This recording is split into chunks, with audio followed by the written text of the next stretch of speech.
Improving pedestrian safety along a deadly road on the south side. It's been about 6 months since they've asked for improvements to Roosevelt Avenue, where several people have been killed crossing the road. In the 2017-2022 bond, voters approved an $8 million bond to make improvements to Roosevelt Avenue north of Loop 410.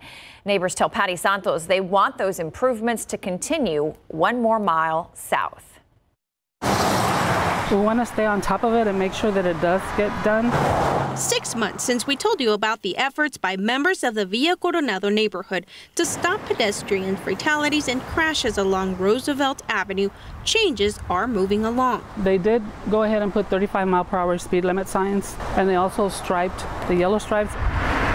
The 1 mile stretch of Roosevelt Avenue south of Loop 410 has been the scene of about a dozen fatalities in recent decades. No pedestrian crossings currently exist, but there are new pedestrian crossing warnings and 35-mile-per-hour signs. I mean, they're still going 50, 60, 70 on Roosevelt, so it's not helping.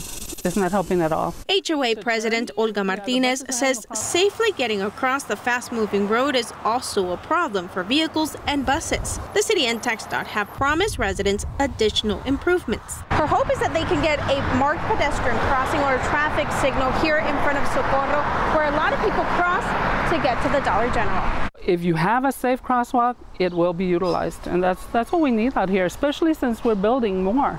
You know, the infrastructure needs to be there for the growth of this part of town. Martinez urges other communities with similar problems to be persistent with their requests. It needs to be done as soon as possible, you know, because one life lost is too many.